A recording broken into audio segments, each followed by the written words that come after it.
setelah baca firman mereka berdoa lagi kan, saya ikut aja merem, tapi saat itu saya nggak tahu gimana apa yang saya katakan, tapi tiba-tiba saya merasakan dilawat Tuhan saat itu, kayak apa ya, rasanya kayak dipeluk Tuhan gitu. Saya nggak bisa melihat alam roh dan lain-lain, enggak, tapi saya merasakan dalam hati saya Tuhan itu berbicara, akulah Bapamu yang kekal, kasih yang selama ini kamu cari itu ada padaku. Tuhan kayak, shalom, perkenalkan nama saya Sukma, saya dari Solo. Saat ini saya sedang bekerja di Taiwan, di salah satu panti jompo. Di sini saya mau menceritakan setiap kebaikan Tuhan dalam hidup saya. Jadi awalnya saya dulu seorang muslim. Tahun 2013 itu saya mendapatkan mimpi dari Tuhan.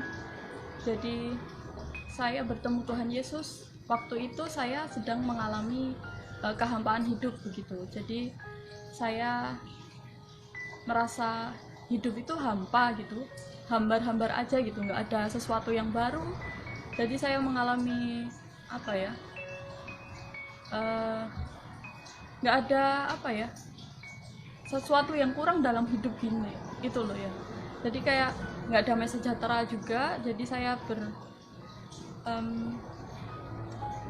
sekolah saat itu saya masih sekolah, tapi kayak hidup tuh begitu-begitu saja gitu. Saya nggak merasakan Allah yang hidup gitu.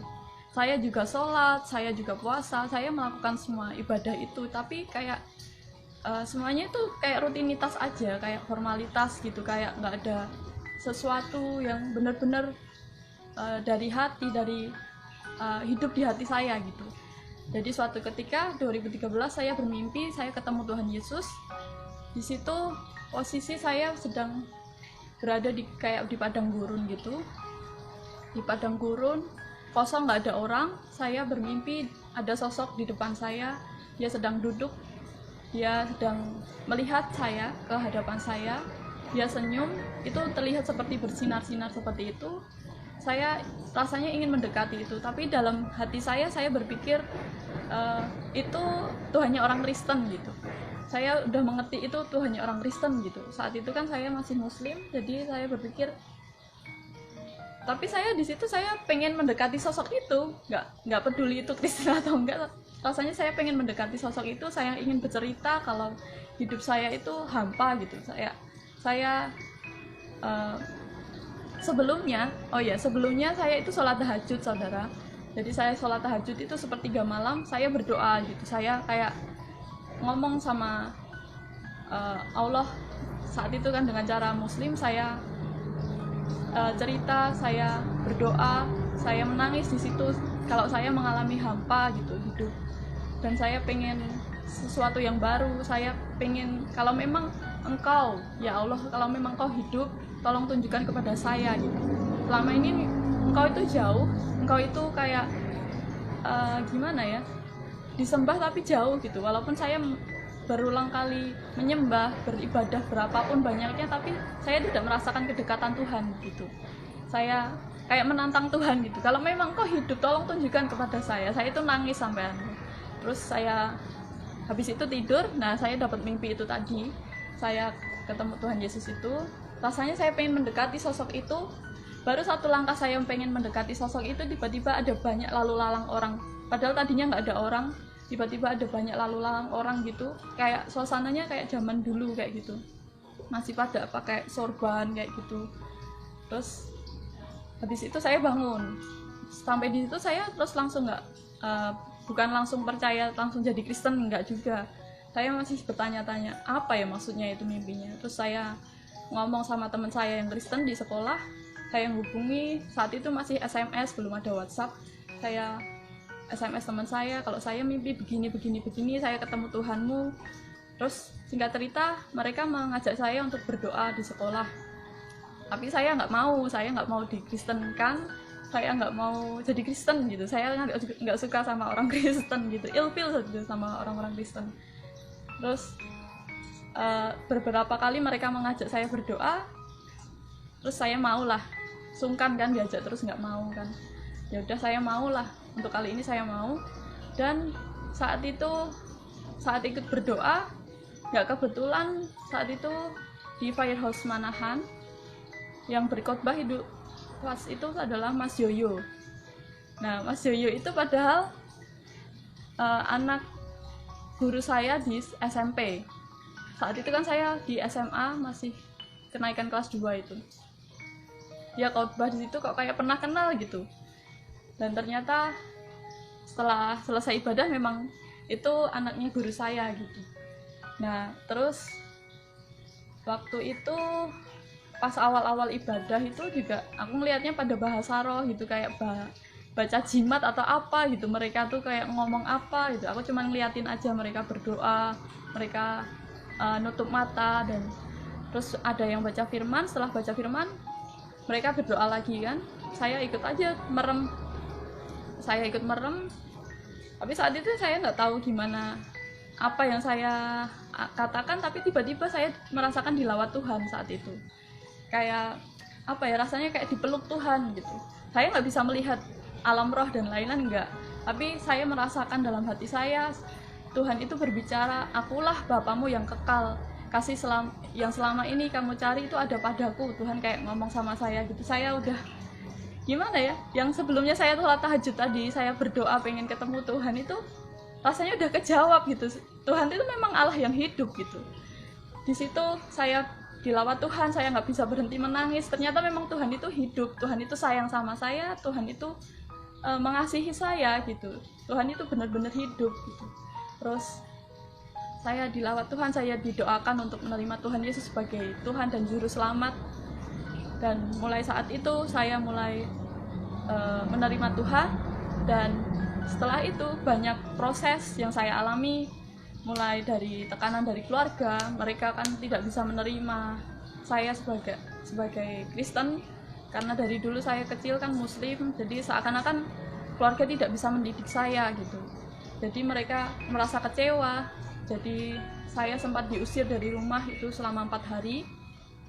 Saya sempat dipukulin juga sama kakak saya karena dikira saya kesurupan kan, kok nekat ke gereja gitu kan. Tapi saya tetap nekat ke gereja karena saya merindukan firman Tuhan, merindukan Tuhan ngomong apa hari ini. Saya selalu merindukan itu. Yang saya nantikan di gereja itu bukan euforia dan lain-lain, bukan itu, tapi mereka melihatnya saya kesurupan lah dan lain-lain seperti itu, tidak bisa menerima saya kafir. Tapi setelah 4 hari Tuhan mengubahkan hati mereka dan saya suruh balik ke rumah. Saya balik ke rumah, tapi dengan catatan saya ngomong juga, saya tetap percaya Tuhan Yesus. Kalau memang saya harus pulang ke rumah, saya gitu. Ya udah, tapi harus diam-diam, jangan ngomong sama yang lain gitu. Soalnya saya tinggalnya di satu gang itu keluarga semua gitu, kayak ada om, tante, semuanya satu gang itu keluarga besar gitu. Nanti kalau ada kabar dikit pun jadi tahu semua gitu.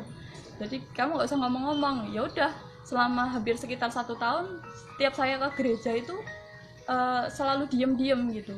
Kalau ada teman dari gereja jemput itu harus di gang jauh gitu, saya harus jalan dulu. Saya harus bayar harga. Saat-saat itu saya harus nggak boleh ngomong sama siapapun, nggak boleh. Ya saya nggak ngomong, tapi tetap aja waktunya Tuhan itu selalu tepat gitu. Saat itu saya diem aja, tapi tiba-tiba semuanya dibukakan Tuhan sedikit demi sedikit. Mereka tahu kalau saya itu orang Kristen gitu. Mereka tahu. Tapi ya gimana ya, mungkin kalau secara manusiawi saya pikir nanti mereka marah dan lain-lain, tapi dalam hati tetap sukacita. Mereka mau menerima atau tidak sih, itu bukan masalah itu juga. Jadi ini tentang keselamatan. Jadi ini keputusan saya ya begitu. Tapi setelah itu gimana ya, banyak proses yang saya alami di sekolah, di pekerjaan. Saya alami banyak dimana seperti Tuhan Yesus saat dia juga disiksa, diludahi, diapa-apakan sampai dia mati di kayu salib itu kan untuk menebus semua manusia.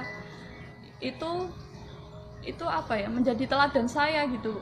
Kalau Tuhan Yesus saja sampai mati, itu yang saya selalu pegang saat awal-awal saya menjadi Kristen itu. Kalau sampai orang lain cuma mengucilkan saya, memukuli dan menyindir dan lain-lain, itu tuh nggak seberapa besar pengorbanan Tuhan buat hidup saya gitu.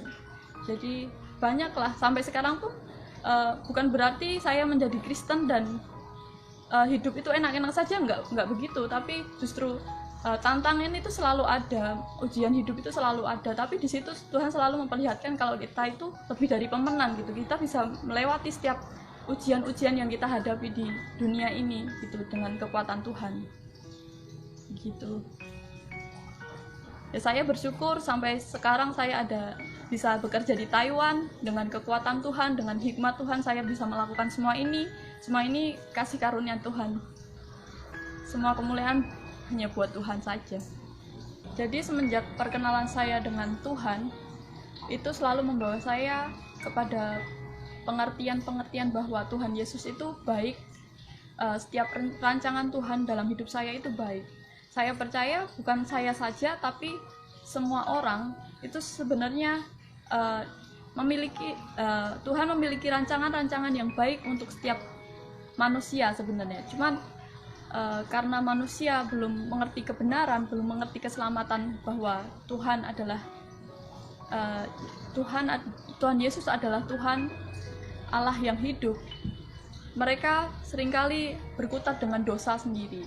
Jadi saya ajak teman-teman semua yang merindukan kuasa Tuhan Allah yang hidup, mulai berdoa dengan dirimu, berdoa dengan hati yang tulus, ngomong kepada Allah yang Maha Kuasa bahwa engkau merindukan jamahan Tuhan yang hidup. Engkau merindukan apapun yang kamu katakan itu, Tuhan itu melihat hatimu. Jadi setiap kerinduanmu, setiap apa yang kau rindukan itu Tuhan melihat hatimu. Jadi katakan saja sama Tuhan apa yang engkau rindukan, apa yang ingin engkau alami dalam hidup ini. Ngomong aja sama Tuhan. Tuhan itu Allah yang hidup, dia tidak Gusti mboten sare ya. Jadi Tuhan itu nggak tidur. Tuhan itu Allah yang hidup, benar-benar mengerti apa yang menjadi kerinduan hatimu, mulai buka setiap hatimu, ngomong sama Tuhan apa yang kau rindukan, Tuhan akan menjawab itu pada waktunya gitu. Sekian kesaksian dari saya, kiranya setiap apa yang saya katakan ini boleh memberkati setiap saudara yang mendengar. Kalau mau tanya-tanya lebih lagi boleh menghubungi saya. Tuhan Yesus itu sungguh baik dan teramat baik buat setiap hidup kita. Tuhan Yesus memberkati.